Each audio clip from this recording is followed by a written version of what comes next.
Les sujets du jour de la revue fiduciaire. Premier sujet de notre JT. Facture électronique. Après l'annonce en juillet dernier du report de la généralisation de la facture électronique, le gouvernement a déposé un amendement lors de l'examen du projet de loi de finances pour 2024, définissant le nouveau calendrier. Toutes les entreprises, quelle que soit leur taille, devraient être en mesure de recevoir des factures électroniques dès le 1er septembre 2026. Quant à l'obligation d'émettre des factures électroniques, elle s'imposerait aux grandes entreprises et aux ETI à compter du 1er septembre 2026 et aux TPE-PME à partir du 1er septembre 2027. Deuxième sujet de notre JT. Rupture unilatérale d'un contrat sans mise en demeure. Après quelques mois d'exécution d'un contrat de maintenance, les relations se dégradent entre un prestataire et une société cliente.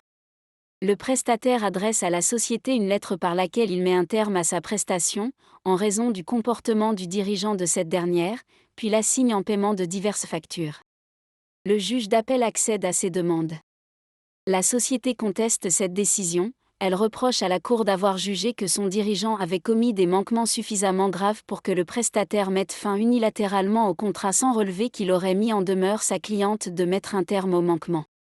Selon la loi, un créancier peut, à ses risques et périls, résilier un contrat, après avoir mis en demeure le débiteur de remplir son obligation dans un délai raisonnable. Écartée dans l'hypothèse de l'urgence, cette mise en demeure n'est pas non plus nécessaire si, au regard des circonstances, elle est vaine. En l'occurrence, tel était bien le cas, estime la Cour de cassation. Le dirigeant de la société cliente avait entre autres tenu des propos insultants envers un collaborateur de son prestataire. Une telle attitude était inacceptable et ne permettait pas la poursuite de la prestation. Dans ces conditions, le juge d'appel n'avait pas à rechercher si une mise en demeure avait été préalablement délivrée, puisque celle-ci aurait été inutile. Troisième sujet de notre JT. Preuve des heures supplémentaires d'un intérimaire. Toutes les entreprises sont soumises au respect des règles relatives à la durée du travail, et en particulier des durées maximales quotidiennes et hebdomadaires. L'employeur doit d'ailleurs tenir un décompte du temps de travail de ses salariés.